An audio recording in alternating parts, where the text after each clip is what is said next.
In this video, I'm going to be showing you how to convert from different types of the equation of a parabola into standard form. So on this page, I'm showing you all the different formats of the equation that we'll be working with in this video. So this top one here is standard. So this is the one we're going to be trying to get our equations into in these examples. So this is standard form.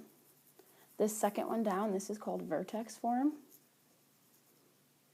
And finally, this third one is called general. General is always when you have the equation set equal to 0 like that.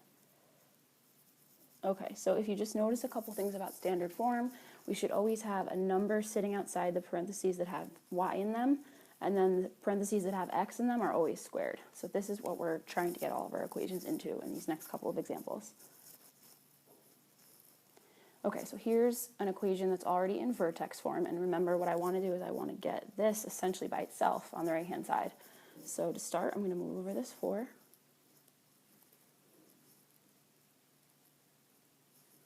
And then I'm left with just the negative 1 over 16 times x minus 3 squared. Okay, so you can see I have that y with a number attached to it.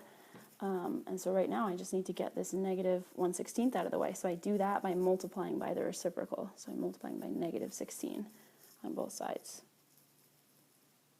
Okay, so on the right-hand side, these are going to cancel out, which is exactly what I wanted. So now I have that squared binomial with x in it on the right-hand side.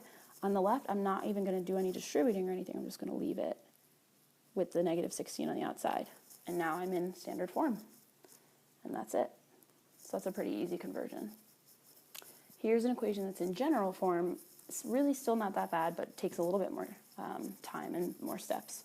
So the first thing I want to do is I want to group my x's together. So all I'm going to do is rearrange this to start so that my x terms are next to each other. Okay, so now that they're together, I want to move everybody else away. So again, I'm just keeping the x's on the left-hand side, and I'm using inverse operations to move the other two terms to the other side. Okay, so now I have x squared minus 6x equals negative 4y plus 11. Okay, so now I'm actually going to complete the square to finish this up. So I'm completing the square on these terms, and so that means that my b is 6. So I'm pulling 6 over, dividing it by 2, and squaring it, and then that number is going to get added to both sides of the equation.